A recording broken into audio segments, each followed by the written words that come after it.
Hello and welcome to Anxious at Bedtime, the podcast. That's Cash. Oh yeah, and that's Monica. And thank you for joining us. This is episode at least 5. At least. At least. You got anything new? I don't think I do. I don't either. I just got back from a trip to Texas. That's pretty new. You did, and that is pretty new. That's why I chose this theme. All right, well, are you ready to get into the episode? Yeah, what's today's episode? Well, this week we're heading down to Texas. Oh, I did. Mm-hmm. Been there, player. Been there. I have to preface, I went a little crazy with the history research for this episode.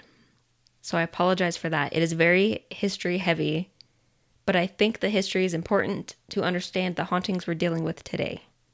History's pretty cool anyways. You know, it tells a little bit of backstory. Okay. It doesn't have to be dry and boring. Like, history's dope, dude. Okay, because we're gonna talk about history for a hot minute before we get into anything scary. Well, we'll see if that much history's cool or what. But, Okay. You know, give it a shot. Our story begins in about 1493 when Columbus made his second visit to the island of Hispaniola, which today is the Dominican Republic and Haiti. When Columbus made this voyage, he brought Spanish cattle with him to the island. Chicken moo. Yeah. And those cattle are believed to be the ancestors to the now famous Texas Longhorns, not the team.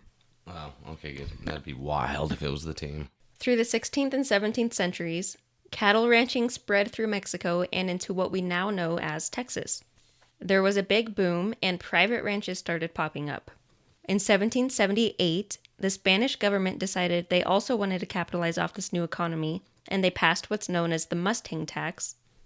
Mustang. Did I say that weird? Yes, you did. The Mustang tax. You said Mustang. Mustang. That dang on Mustang tax, you know why? No, I don't. the Mustang tax, which was a tax on all unbranded cattle and horses. It was revoked 16 years later, and cattle drives made their way to new markets so swiftly that it drained the cattle population in the area. In 1810 was the start of the Mexican War of Independence, which further damaged an already dwindling cattle economy, and when the war ended in 1821, the Spanish cattle ranching economy had almost completely collapsed. It was at that time that Anglo-American settlers were enticed by all of this pretty new land that was basically deserted, so a colony moved to the area.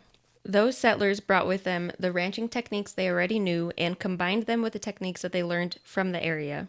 And a new way of ranching was born, including the Texas Longhorn, because they bred their eastern cattle with the Columbus Spanish cattle, and that created the Texas Longhorn. This new breed was popular because it had lean meat, but most importantly, it was a hardy animal that could survive the harshest of conditions, like those dealt with during cattle drives. Hell yeah. But things, of course, weren't calm for long. And a few years later was the Texas Revolution, which was where the American colonists fought Mexico for independence, and all of this led to Texas becoming a state in 1845. Is that about the time we have to remember the Alamo? I think so, yeah. I can't tell you the exact year, but I'm pretty sure. Yeah, the Alamo was built in 1724. And Oh. The Battle of the Alamo took place in 1836. So actually quite a while before all of this.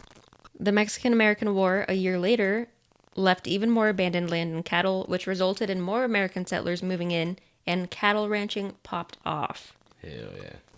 That is until the Spanish fever. Hell no. Hell no. So in the 1840s, we saw the birth of the Shawnee Trail, which was a trail for cattle drives that ran through Texas up to Kansas City. Let's go Kansas City. And do you know what cattle drives are? Yeah, they, migrate. They Yeah. take 'em- yeah. Yeah. So if you've ever seen any Western rancher show, it's where they take the cattle and basically ride horseback and herd the cattle to a different area. And in this specific case, they take them to Kansas City, and then that's where they get on a train and get shipped out wherever they're sold. Fuck yeah. For a while, that was the main cattle trail, the one going to Kansas City.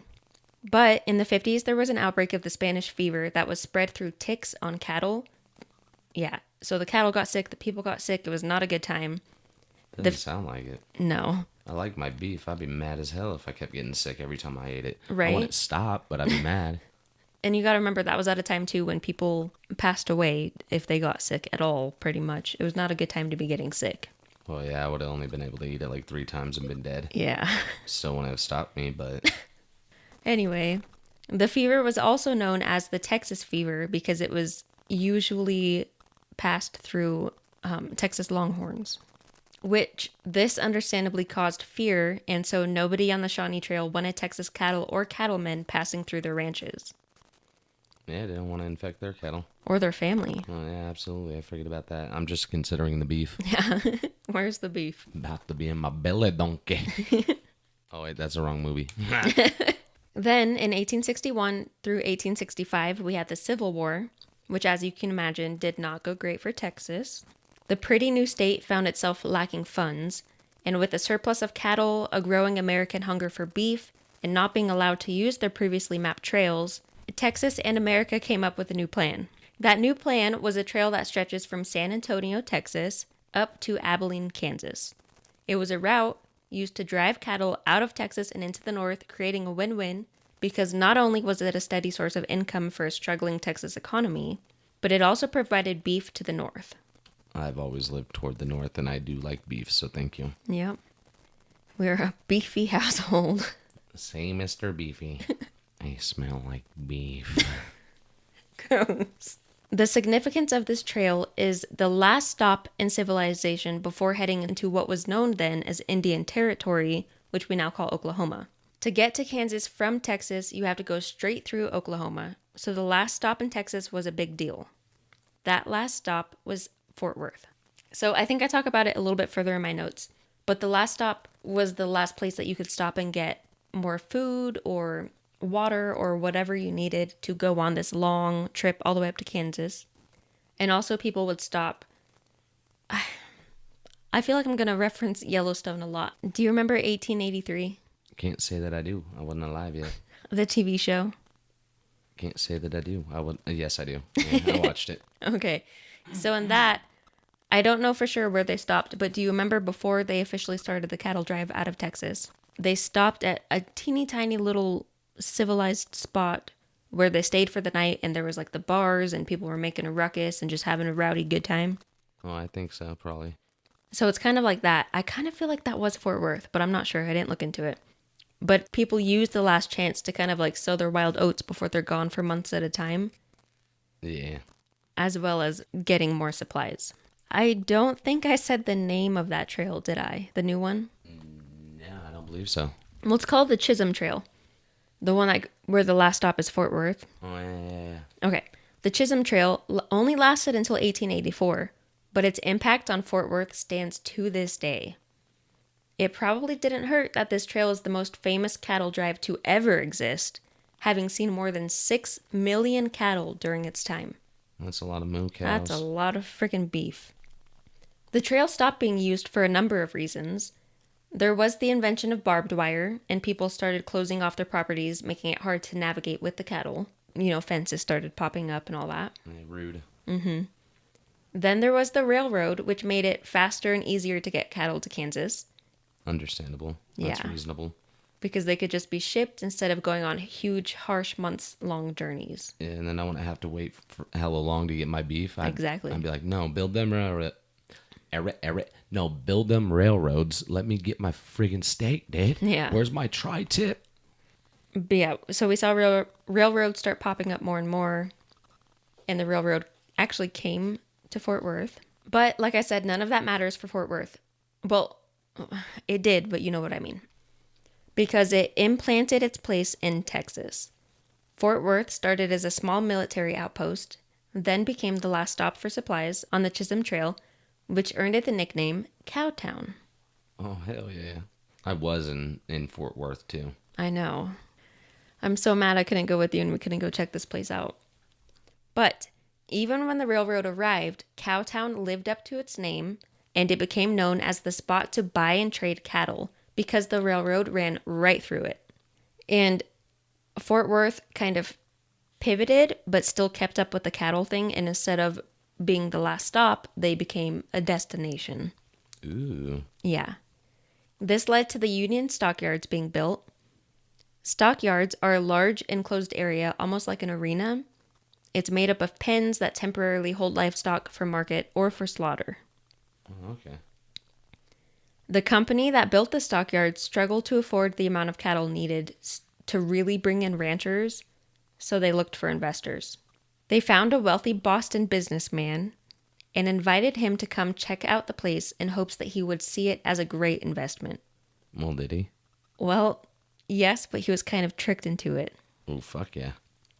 One day, there was some flooding from heavy rain, accompanied by a railroad strike, which left the stockyards to hold more cattle than usual because the cattle had nowhere to go. That was when the Boston man named Greenleaf Simpson made his visit, and he saw that the place was full, and he thought it was an amazing opportunity to invest because if they had that many cattle, it had to be extremely profitable. But it was just a one-time fucking thing. That's Just a one-time thing, and the cattle, it wasn't their cattle. fucking dicks. Yeah. Of course, nobody told him otherwise. I mean, smart tactic. They gotta sell. They need help. Yeah, it worked. I don't recommend maybe doing that today, but anyway, it worked. And on April 27th, 1893, he bought the stockyards for $133,333.33. That's a lot of fucking money back then. And a lot of threes. Yeah. A random number, I don't know why. Simpson renamed the area the Fort Worth Stockyards. Simpson invited other investors to join him. When he realized it was a fucking flop. It did struggle for a few years, but hold on, his time is coming. They built meat packing places near the stockyard so that they didn't have to ship off cattle. They could do it all right there. Butcher and package the cattle right there. Makes it more efficient. Makes it more beneficial. Absolutely. Yeah. A lot more, yeah. And then they did a bunch of construction and spiffied up the place. All right. Yeah. Basically, any part of the cattle trade you could get done there. They built new barns and pens, telegraph offices, the whole shebang. Tried to modernize it. Yeah. And it was basically like its own little universe inside of Texas. It was really cool. A livestock exchange building was built and became so profitable, it started being called the Wall Street of the West. Hell yeah. Which, quick side note, because that reminds me, if you're into learning about Western stuff or Western history, anything like that, there's this great YouTube series that I found while searching. Oh my God. I'm sorry. I'm so amped up on fucking Celsius right now. Fuck yeah. I'm all jacked up on Mountain Dew. I can't talk. Celsius and me don't mix very well. I'll be on you like a spider monkey chip. But there's this great YouTube series that I found while researching called Somewhere West of Wall Street with Red Stegall. And it was very informative and very interesting. He's just this really sweet older man.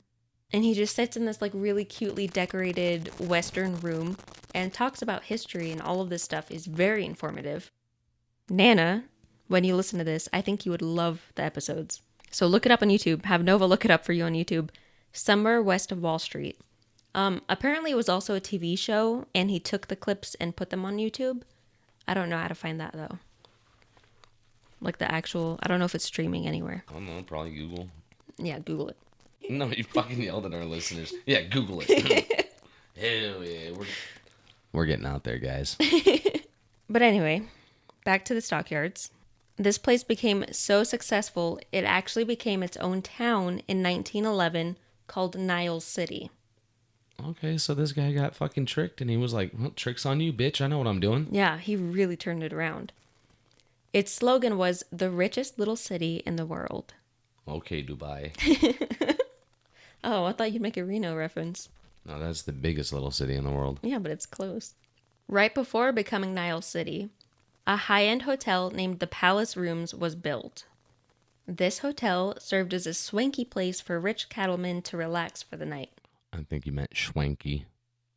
Schwanky? No, I meant swanky. No, Did that's I? Schwanky. No, I can't hear it right. Schwanky? Yeah, that's schwanky. I don't know. It Email just us. might be my dialect, but I like it that way. Email us and tell us how you say it. Now I feel like it's schwanky. Yeah, send us a voice memo. Oh yeah, a voice memo. Yeah. I mean, you could put it in. I'm pretty sure it's spelled the way it's supposed to be enunciated. Swanky. But I like schwanky pronunciation. Yeah. Yeah. It's a little class like Joe Dierte. Yeah, a little class. Well, schwanky is supposed to be classy, so like add some extra. Oomph. A little oomph. Sorry, I got sidetracked. But then a string of bad luck happened. Oh, fuck. In 1911, there were 2 fires. In the first, a ton of buildings were lost. including 500 to 600 horses, 100 pigs, Oh, Lord. and an unknown amount of sheep. Yeah. Heartbreaking. The second fire... Hold on. Did they at least introduce, like, smoked meats? I'm going to take that as a no. I didn't see anything on it. That's how Texas became so famous for barbecue. Maybe. That one fire, they're like, fuck it, sell it. That's what I'm going to tell myself so that at least something good came from it. That's where the Traeger Corporation was founded. This is sheerly just fucking fiction. This is made up stories. Yeah. This is not factual. Hypothesizing. Not even hypothesizing. This is just straight bullshit. Straight bullshit. That should be our fucking slogan. Straight bullshit. Then nobody will take any of what we say seriously. They'll be like, is this actually fucking history or are you just bullshitting? You'll never know unless you research. And by then you don't want to listen to us anymore. So it's not straight bullshit most of the time. We normally warn you when it is. That's why I don't tell stories, because mine's straight bullshit. Speaking of bullshit, fires are bullshit. And the second fire took... Oh, fuck, there was two? Yeah. Oh, goddamn. It took out the cattle and the pig pens. I didn't see any reports that animals died in that one, so that's good. But then there were often floods. They actually happened quite a bit. There was a river that was nearby and it flooded pretty often. Then there were the World Wars. Well, I remember those. World War I was actually good to the stockyards, during which it became the biggest horse market in the world. Hell yeah. Yeah. Soldiers would not fly in, but they would go to the stockyards to buy their horses for battle. That's pretty cool. Yeah. But in 1923, Niles City became part of Fort Worth again. After World War II ended, we started seeing paved roads, and there was the birth of the trucking industry, which basically was the death of large meatpacking plants like the ones at the stockyard. So both plants at the Fort Worth Stockyard shut down. And things really started looking bleak for the stockyard's future at that point. Why? What happened? Because that was a big part of their business, and it shut down because they couldn't keep up with the market. No, I mean, like, what happened? Like, what'd they do next? Oh, here's what happened. In 1976, Charlie and Sue McCafferty created the North Fort Worth Historical Society with the intention of preserving the history at the stockyard. In 1989, the Stockyards Museum was opened inside what used to be the Exchange Building. All right, so they turned it into a historical site. Yeah. That's dope.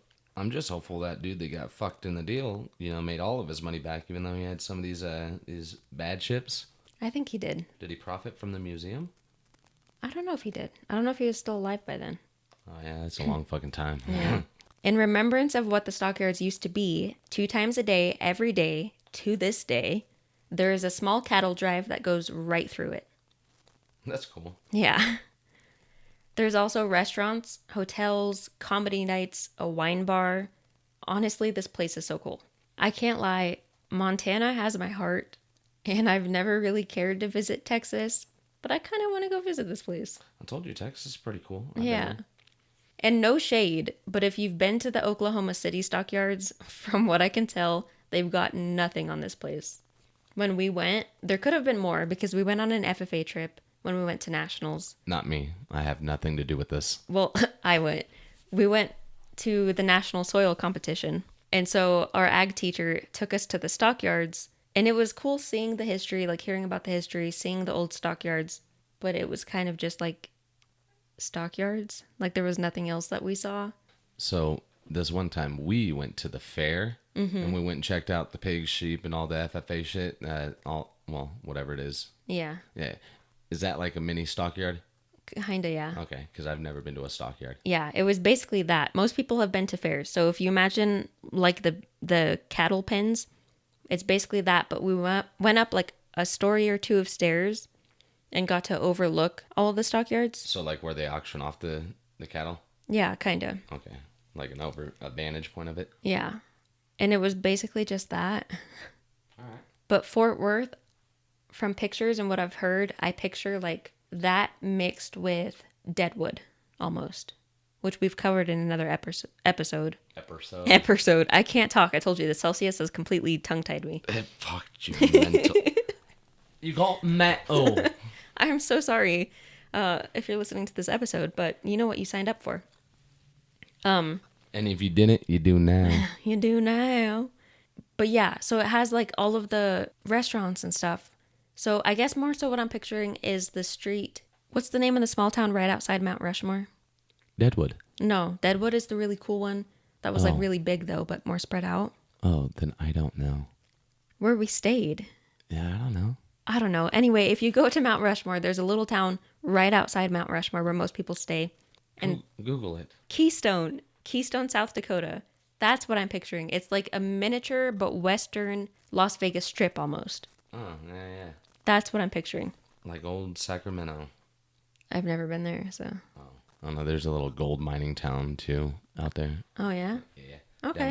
Down by San Fran and shit. Yeah. So kind of like that. That's what I'm picturing. Like a lot of touristy stuff for you to go check out. Hell yeah. Yeah. And they even, like today, I didn't find exactly when they started doing it, but today they still do rodeos. And I mean, they were the home of the first ever indoor rodeo, so of course they had to keep that up. I mean, yeah, that's part of the history you gotta have. Yeah, so that's a big thing. So if you ever do want to go and you don't want to catch a rodeo, try to check when the rodeos are, because they're obviously a lot less busy when there's not a rodeo. Understandable. Yeah. They've got a mechanical bull. A lot of bars do. Yeah.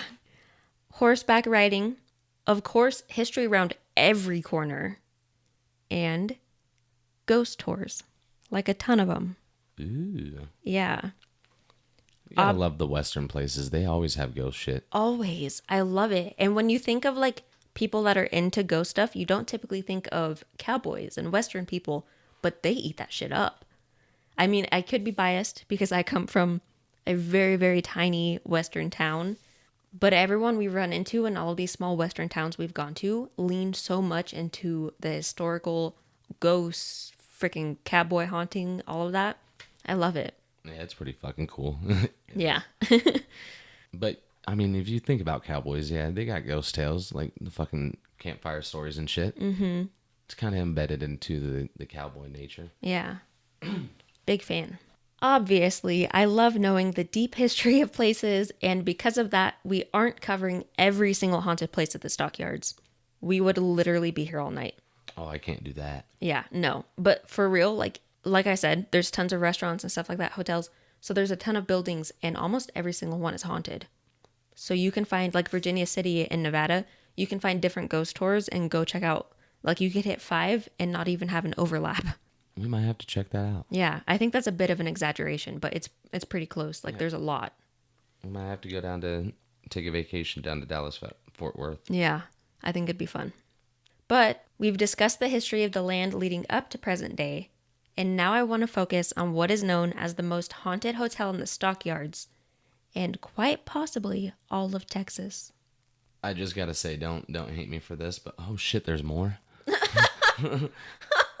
Like that was a good story. Like I was like, all right, we got a good story here, and I thought we were done.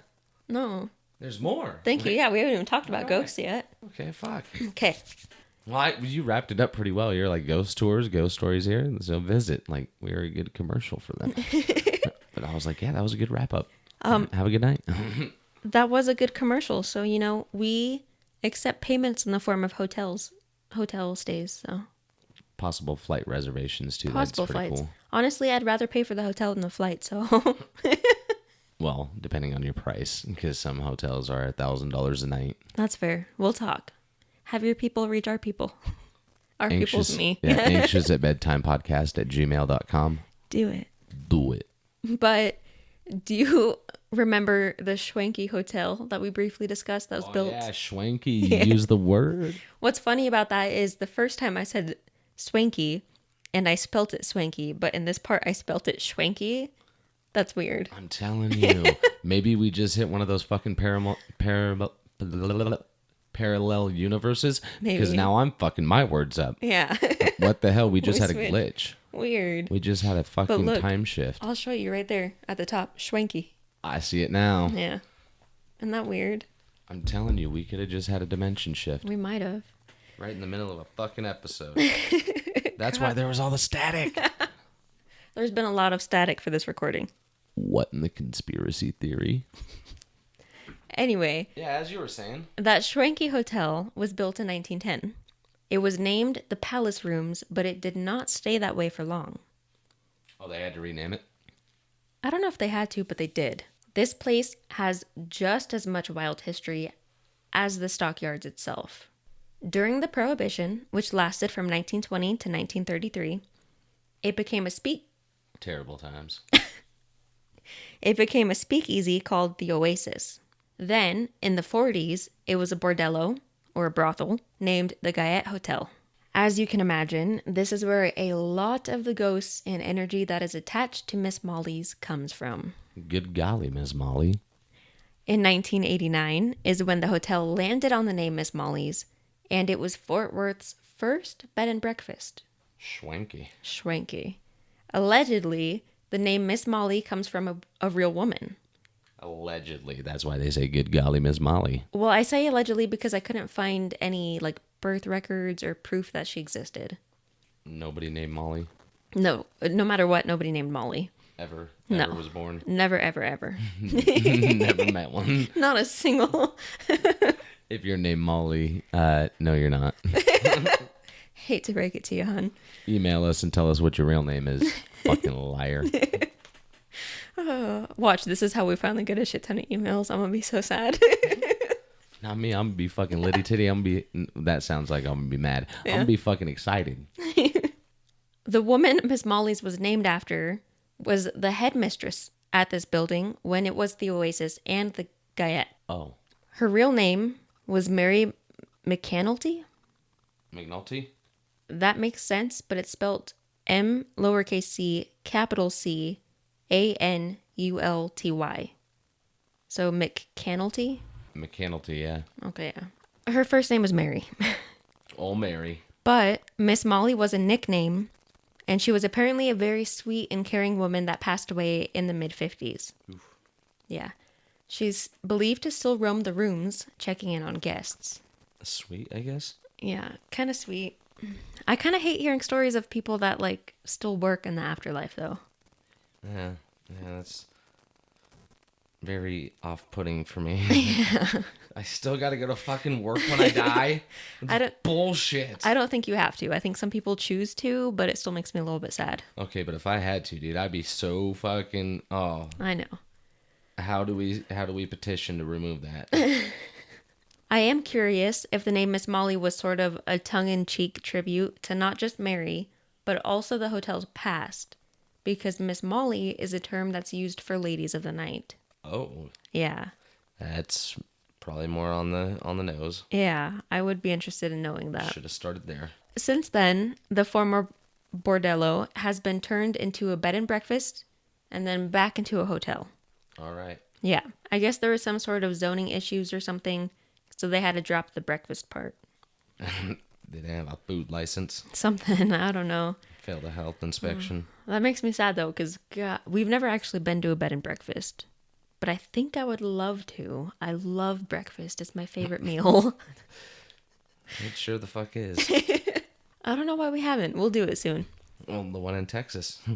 Not this one. It's not a breakfast anymore. Just the bed. It's still not a breakfast? Still not a breakfast. Holy shit. That's But today, Miss Molly's looks much like it has over the past century. It sits on the second floor of the building, above one of the Stockyards' oldest restaurants, the Star Cafe. I could not find any information on if they're haunted too, but I'm sure they are. Gots to be. There are 8 rooms, 7 of which are basically completely unchanged since the building was built. And each is decorated with antique Western decor. The windows have shutters and delicate lace curtains. The iron beds are dressed with vintage quilts. And there's even a table that is made to look like just the lower half of a cowboy's body. Weird. Yeah, so it's his legs and then the table on top, if you can visualize what I'm saying. Like the one fucking leg one from National Lampoons. Yeah, but it's both legs and cowboy boots. And then a table instead of a lampshade. Yeah. The staff there jokes that that's what happens when you try to leave without paying your bill. Oh. Yeah.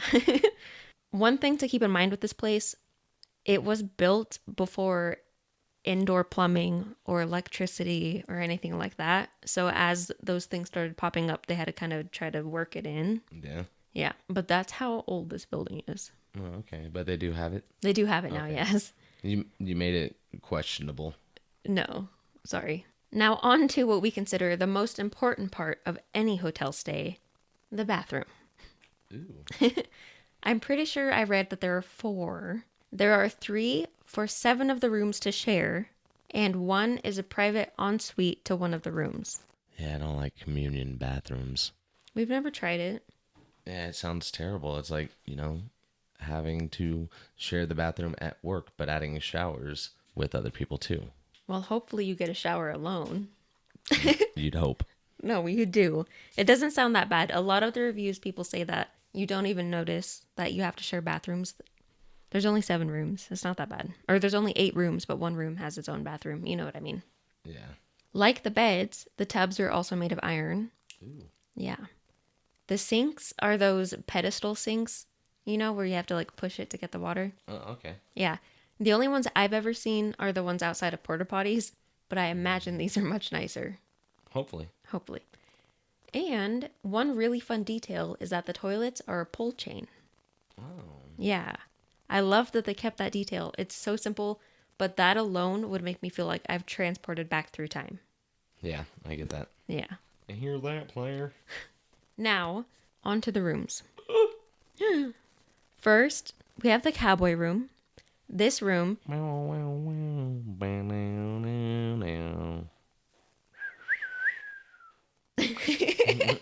This room is still in theme with the others, but it is also decorated in a more cowboy way, with cowhides, cowboy hats, and Calamity Jane posters. You remember her. Oh, yeah, I visited her once upon a time. We did. That's where we caught one of our best ghost voices on recording ever. Yeah. Yeah. It wasn't Calamity Jane. We don't know who it was. It might have been... Oh, what's his name? Wild Bill. Wild Bill. Anyway, if you want to hear that, we have it on all of our social medias. Not Threads. It's on TikTok and Instagram. The cowboy room has 2 beds and connecting doors to 2 other rooms, so it's great if you have a large group. One fun thing I learned is apparently all 8 rooms used to have connecting doors during the brothel days, so that the girls could come and go from each room to with ease, without having to go back out into the lobby where all of the men were sitting. All right. Ew, I don't want to see them. Basically, yeah. For their day off. Oh, yeah. I'm not working today. Let me run. She's not here today. Yeah, I like that. Back when cowboy brawls and shootouts were a common occurrence, many of them happened in that very room, and that energy is reflected in the hauntings. In this room, a couple entered, and the door slammed shut behind them, and with an infrared camera, they captured the silhouette of a cowboy standing near one of the beds. Ooh. Yeah. Turned on the light and it was part of the decor. That'd be weird. That'd be stupid. Then we have Miss Josie's room. This is the most popular room and the only room with a private bathroom. Hell yeah, that's why it's the most popular. Uh-huh. It's named after the last madam that the bordello ever had, and it was her room at that time as well. In the bathroom, there's a beautiful clawfoot tub. In the bedroom, you'll find mostly original oak furniture and a fabric-covered ceiling to fully set the mood and help muffle any sounds. Bordello. Miss Josie does haunt her old room, and people often wake up and see her standing at the foot of the bed watching them sleep. I've been there, player. What? Not watching people sleep, but somebody watching me sleep at the foot of the bed. Whether it was you or a ghost, it was something. Huh. Where? You've done it plenty of times. Well, I know I've done it, but the ghost, where? I was back in my drunken state. I couldn't tell if it was you or a ghost. Oh. Waking up half drunk, like, what's going on? Well, all I know Who's sniffing my feet? Ew, I didn't do that. You did a little when you put those fucking onions or the potatoes. You were sick. I had to put potatoes on your feet to make you better, and it worked. Anyway. You sniffed my feet. I didn't. You know where I stand on ghosts watching people sleep. I hate it. Oh. No, I hate it. Miss Josie, please do something else. Come hang out with us. Come hang out with people when they're awake. I thought you meant you like it for other people, but not for you. No, it's terrifying. Next, we have the cattleman's room. This room is named and decorated to honor cattlemen. Here you will find many pictures of longhorns and a set of longhorns mounted above the queen bed. For this room, I could not find any specific hauntings that happened just in this room, but that doesn't mean it's not haunted. Yeah. Yeah. Next up, we have Miss Amelia's room. This room is named after a past owner of the building. In the room, you'll find a light feminine touch in the decor. Ooh. Yeah, with pastel floral blankets and a keepsake trunk. Schwanky. You will also find a light feminine touch in the types of hauntings that happen here. Oh, what? In this room, What's that mean? people have experienced hearing the sound of women whispering and giggling as if two women were caught up in conversation. Like in the middle of the night? It didn't specify, but I would imagine so, yeah. I'd fucking be so mad. I'd be like, shut the fuck up. I like it. It's like there's Do there's- that shit tomorrow. I'm there's- sleeping. two little best friends in the corner of the room just talking and catching up on gossip. Again, like you said, do that shit when people are in the awake. I get that. But that'll be me as a ghost, just in the corner talking shit. Like, you see what she fucking packed? You see what pants he's wearing? Don't fucking tell people you're going to be rude in the afterlife. What the hell? Not rude. The fuck? Oh, maybe, I guess that kind of sounds rude. Yeah. I don't know. I'll work on what kind of ghost I'm going to be, but let's be honest, I'll probably be gossiping. I'll be right there listening. Yeah, you're the one I'd be gossiping too. Be real. Just because it's to me doesn't mean that I approve of it. Anyway, people have also smelled unexplained perfume here. Ew, is it floral? Yeah, usually. Gross. This is also the room that's known to be haunted by the daughter of one of the prostitutes. Her name is Emma, and she was raised in the bordello until she passed away of disease at around 8 or 9 years old. I saw a few reports that said she was forced to hide in the closet while her mother was working, so that's sad. That's terrible. Yeah. But I wonder if there's a lot of activity in the closet. I would want to set up a voice recorder in there and just see if you could catch anything. Yeah. But if you bring toys, especially dolls, with you during your stay and set them out in the room, apparently when you return to the room, they'll all be moved around as if a little kid was playing with them. Sounds like a pretty cool experiment, but I would not be bringing dolls. No. Yeah. It's a no for me, player. But we could bring toys and set them out. I'll bring that one fucking stretchy ball toy. Oh, the big, I don't know what it's called, but I know what you mean. Yeah. Emma has also been heard and her full apparition has been seen. Why? I don't know. Okay. Some of the different paranormal investigators that have been there have captured Emma on tape, and one team even got a recording of her saying, "I hate dancing," because Mama was a dance hall girl. Oh, That's the thought behind why she would say that. I wouldn't say that. No? No, not me. Oh, okay. No, you can.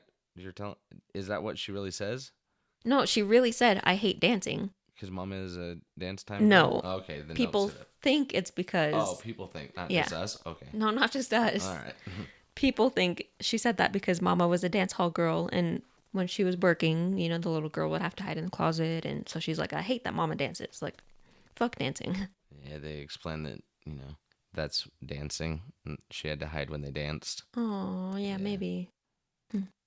Next up, we have the rodeo room. Yeehaw. Yeehaw.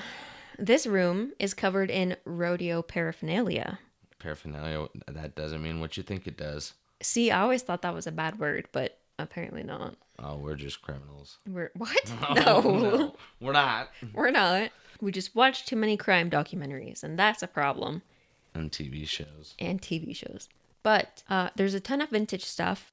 Like, for example, there's a flag that was flown at one of the first ever rodeos in Fort Worth, just hanging up on the wall. All right. I love that. You would. I know. But again, that's another room where I couldn't find any specific hauntings that mentioned just that room. But again, I'm sure it's haunted. Probably. Next, we have the gunslinger room. Pew pew. Pew pew. In this room, you'll find either lavender or pink walls. I saw both reported, so I'm not sure which. All right.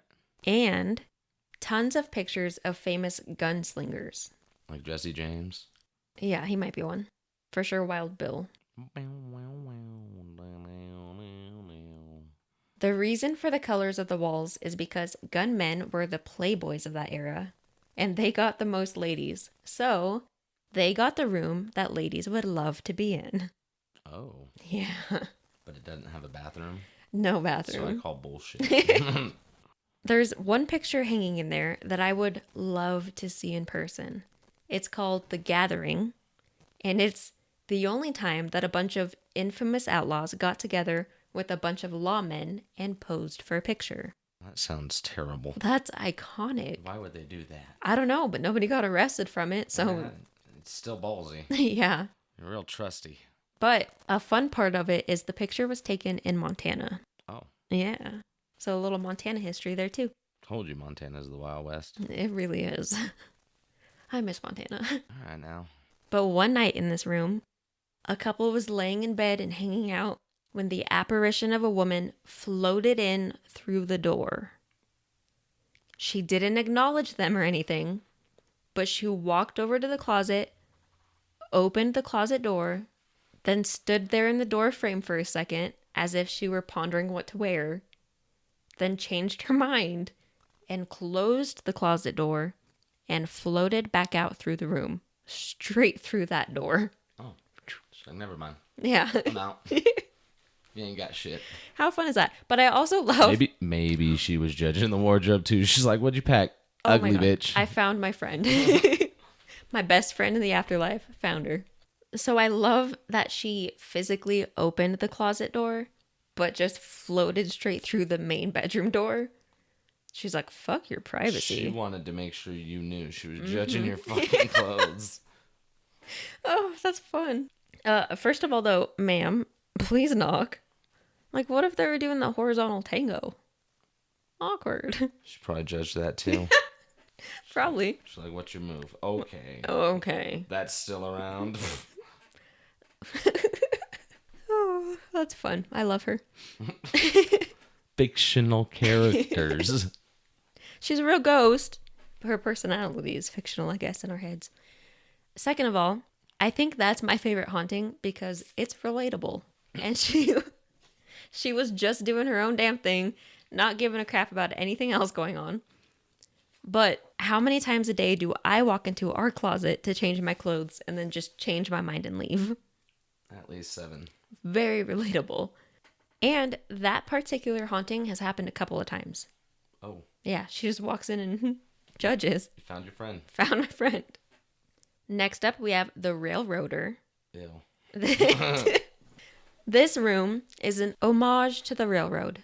Though it did mess up the cattle drive era, the railroad also helped progress the beef market in a lot of ways. Yeah, made it easier to get beef. Thank you. Thank you. Shout out railroading. Woot woot. It's this room that houses probably the most famous haunting, Jake the Cowboy. Jake lived and died in that exact room back when it was a boarding house. Jake, yeah. He does haunt this room, but what's weird about Jake the Cowboy is he is also a man about town. He's been seen in a handful of other businesses in the stockyards, getting a beer, getting a steak, walking around, smoking cigars. Hell yeah. Yeah. Yeah, it's fucking living it up. Yeah, he is.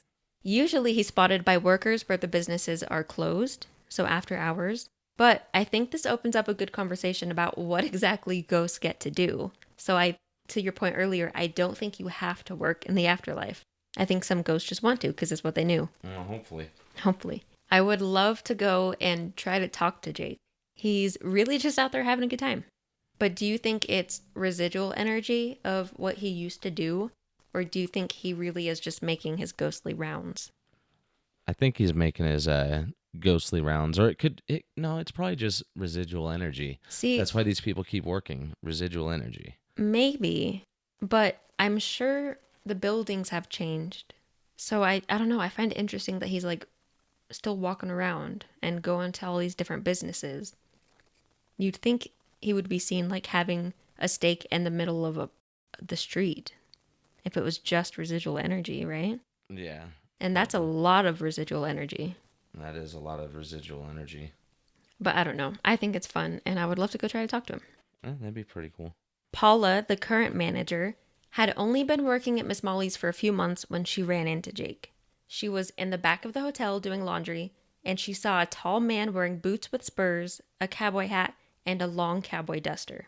He walked right past her and into the railroader room and shut the door behind him. Heck yeah. She knew nobody had a reservation for that room, so she got a little angry and knocked on the door a few times.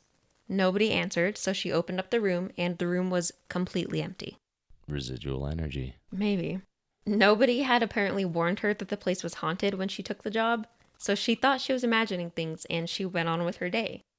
But a few days later, the same exact thing happened again. This time she got a better look at him, and she knew for a fact she was not imagining it. Now, of course, this really pissed her off because she thought somebody was just like sneaking in to sleep in the room or something. Yeah.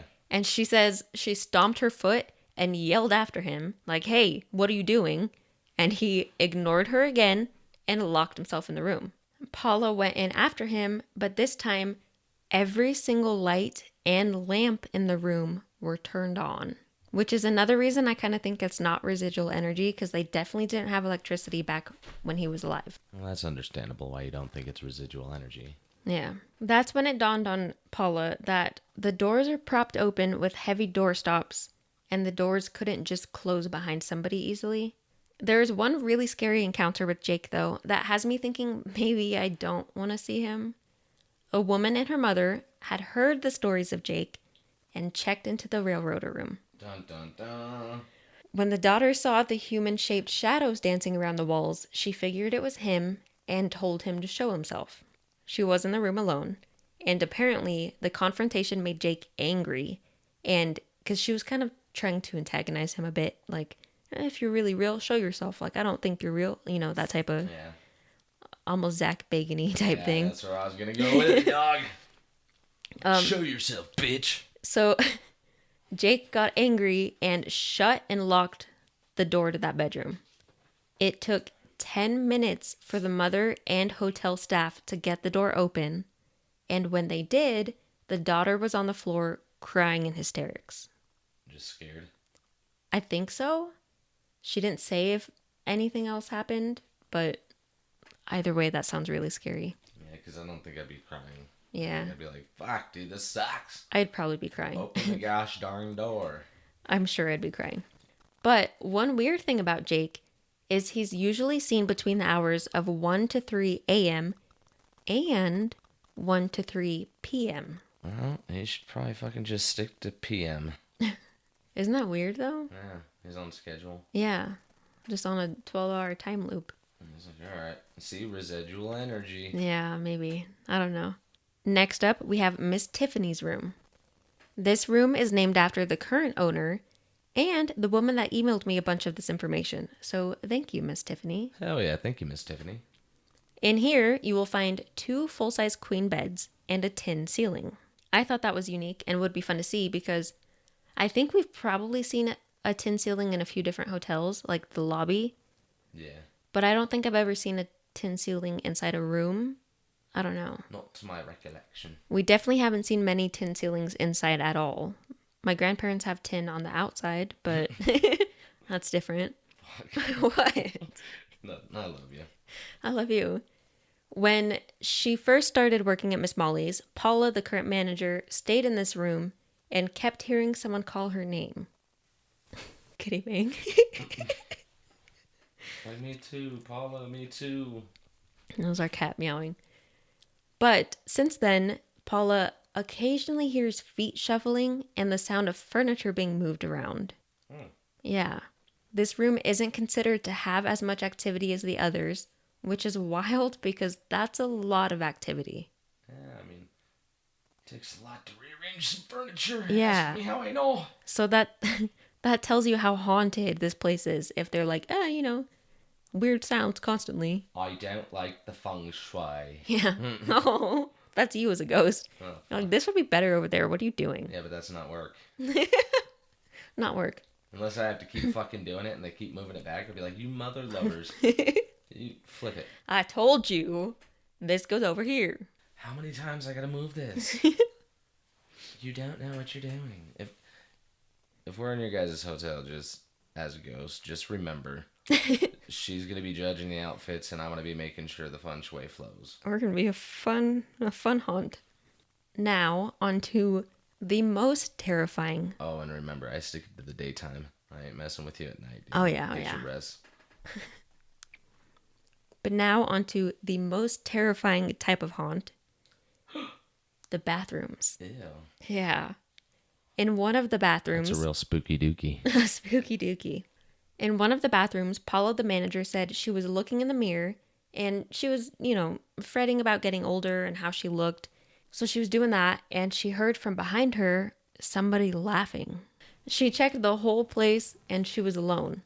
Then, a few days later, she had a friend visiting her and the same thing happened to her. She had the same conversation in the mirror, that's why. No, I don't think it was the same conversation, but she was looking in the mirror and heard laughing behind her. Which, first of all, I'd pee my pants. Rude. Yeah.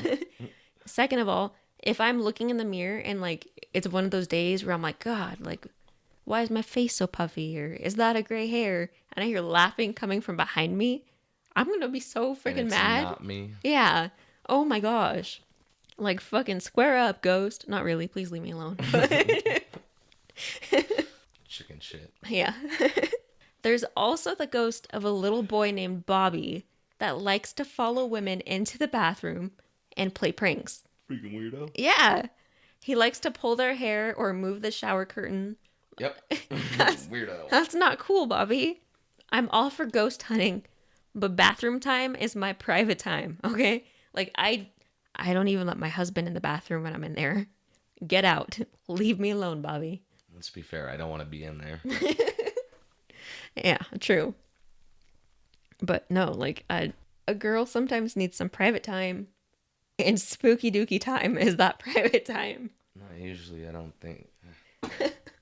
What? I don't think it's usually private time if it's a spooky dookie.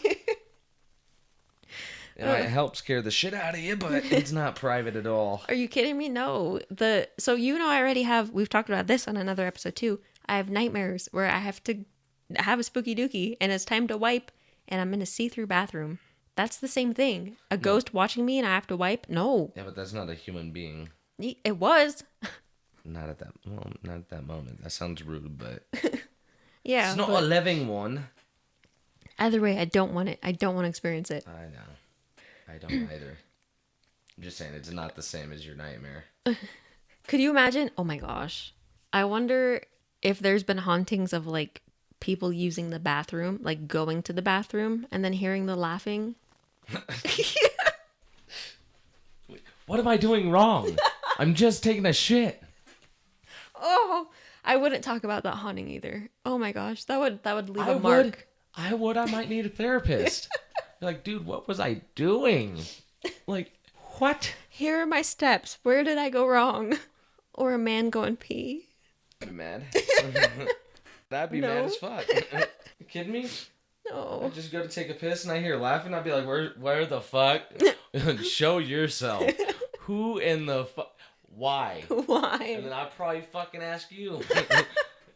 You laugh at me? Oh. Yeah, no haunting bathrooms. That should be some ghost law. Stay out of the bathroom. A kind of universal experience throughout all of the rooms is a guest will be getting ready for bed and put their phone on the nightstand or next to them in bed, somewhere where they know for sure, this is where my phone is. And when they wake up, the phone is completely across the room. Isn't that weird? Yeah, they're like, you don't need this. Yeah, why the phone? They don't like them. Maybe. You can record me. I think not. Or the ghost is like, how do I open this thing to put TikTok back on? They're trying to watch it and shit. Yeah. They're like, oh, fuck, they're awake. I'd be fine with it. I mean, I'd be like, you explain to my wife why the fuck you're watching this. Yeah, that's fair. At one point, there was a house cleaner working there that would clean a room, leave for a moment to go grab a mop or whatever, and then return to the room and find the coins left out in obvious places that she had just cleaned. What coins? It didn't specify. Ooh. But money. Almost like the ghost was leaving her a tip, maybe? It's like, here you go, ma'am. You're Man. doing a great job. But These are ghost tokens. this happened to her enough times that she got scared and quit because of it. Yeah, she's like, fuck that, dude. I'm just trying to do my job. And yeah, you would too. No, I understand getting scared. And I would be pretty scared. But if a ghost wants to leave me money, by all means, like... Is it real money, though? I think so. Hopefully. But yeah, that's weird. Now onto the reviews. Because if you look at reviews of this place, oh my gosh, everybody has had a haunting. I was up for hours until like 2 o'clock in the morning just reading through reviews. Oh. Yeah. Oh, shit. Yeah. One review on TripAdvisor was left by a woman saying her and her husband were woken up by the sound of hammering on their door. But when they opened it, nothing was there. See, mad as fuck if I was woken up to that. Dude. Yeah. Come on. Yeah, let people sleep. Goodness. How would you feel if you were still alive and I did that shit to you? Right? But unless it's just residual energy. Yeah, you said that nice. Thank you. Another review was someone saying they visited there 3 separate times, and each time they experienced something paranormal. Ooh. Yeah, that's a lot. Did they name them? Yeah. They felt cold spots. The bedroom doorknob started jiggling in the middle of the night. They even got locked in a bathroom. Oh. Yeah, like they went to the bathroom and Together? couldn't... No, one of them. I think it was the wife. Okay, I was going to say, this is what I was talking about. Not going to the bathroom together. Yeah, but somebody went in the bathroom and couldn't open the door, and they thought that the person they were with was holding the door like as a joke on the other side. And when it finally opened, nobody there. Yeah, that's fucked up. Yeah, don't trap me in bathrooms. I remember there was a small general store in the town that I was raised in, and that would happen in the bathroom there. Oh, hell no. Yeah, I never thought it was haunted, but maybe it was. You've been in that building. It's pretty weird. It was like the episode of fucking It's Always Sunny. Did that lizard Is that just lizard talking? Yeah. But no, that bathroom was in such a creepy spot, so now I'm wondering if maybe it was haunted. I don't know. But that same person also had their nightgown disappear, and then not off them. Well, it makes it better. From their suitcase, their nightgown disappeared, and she later found it in the middle of the floor, just in the bedroom. Like somebody obviously was like, you can have it back. Or it was the ghost that goes into the closet. Oh, yeah, I was judging. It was like, wear this, dude. I like this. Yeah, this one's nice. That's the one, bitch.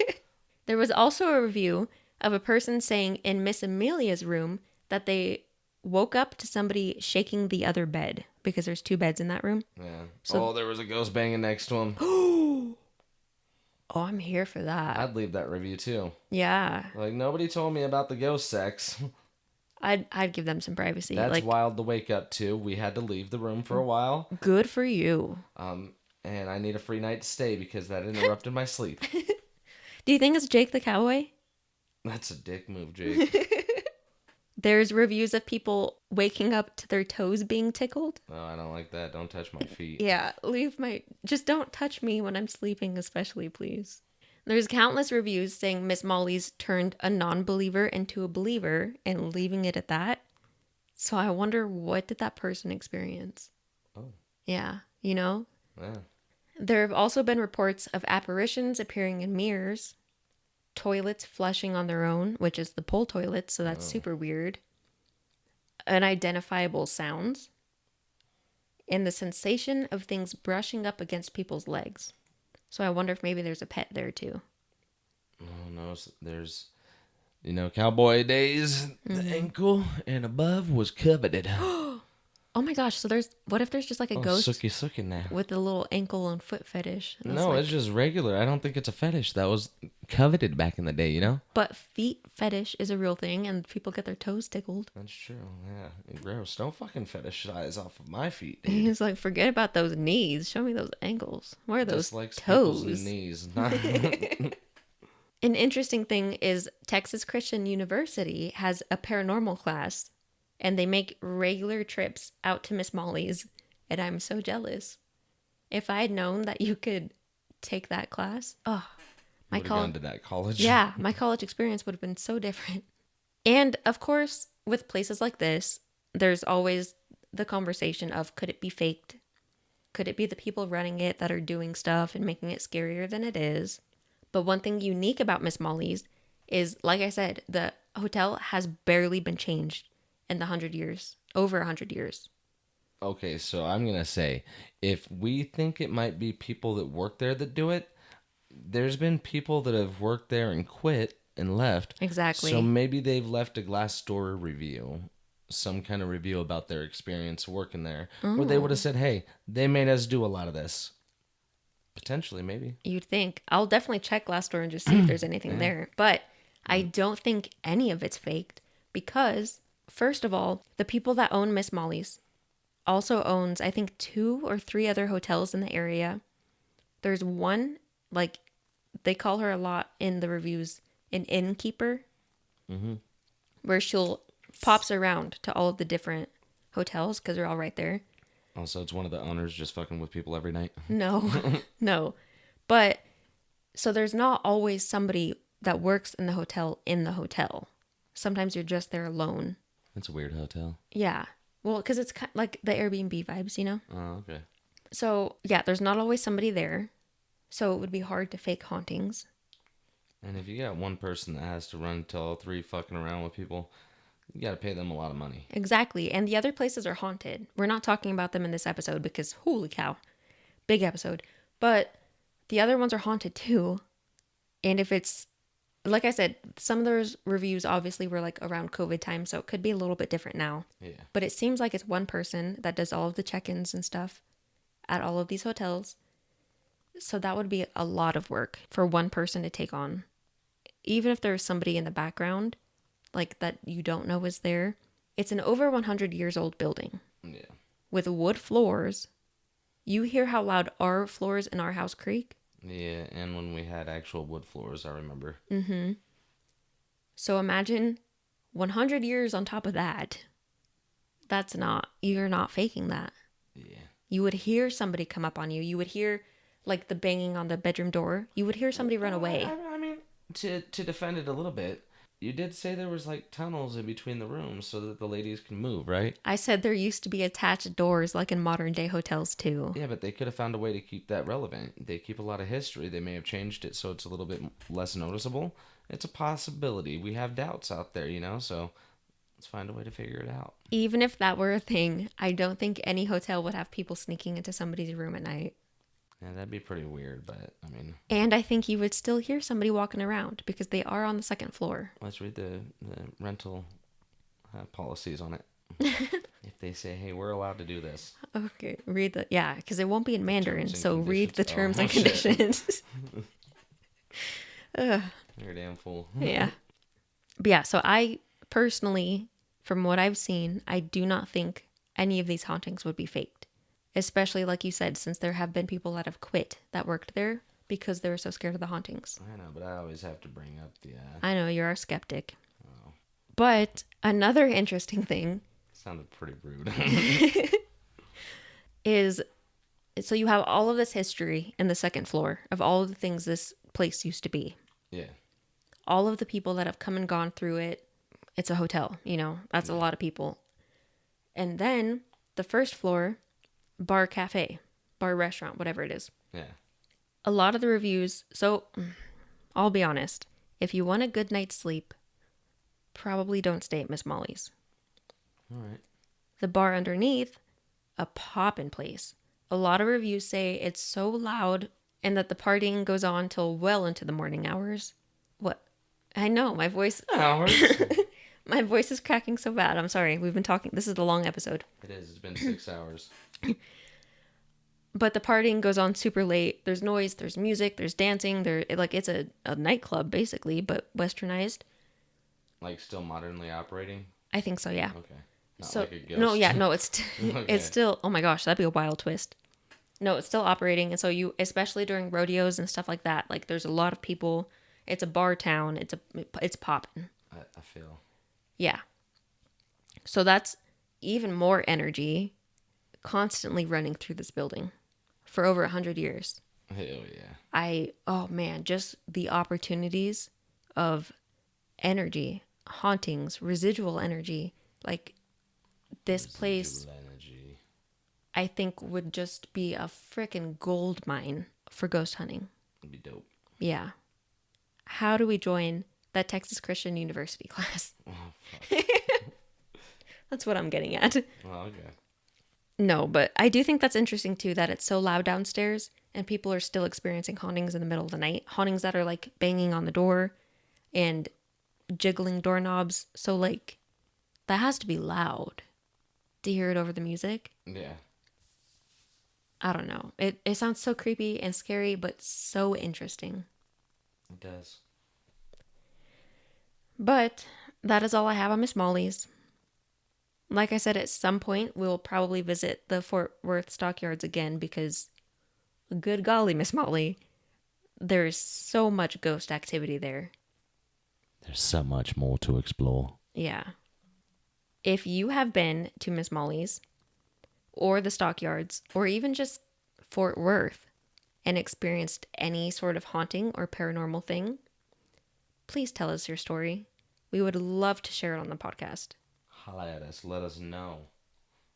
Email it to anxiousatbedtimepodcast@gmail.com. Or if you've experienced any paranormal at all, it doesn't have to be in Texas. Or just ghostly. Ghostly, alien, Anything, yeah. all of it. You can find us on social media. We have a TikTok for right now. Fingers crossed that it's not going anywhere. An Instagram, a Threads. Let us know. Should we get a red note for the podcast? The world can be a scary place with hauntings in your hotels and cowboys tickling your toes. Why is it got to be the cowboy? I don't know. That seems weirder, right? It kind of does. That's a scarier place. But probably fine. We're probably fine. We're probably fine. Sleep tight. Goodbye for now.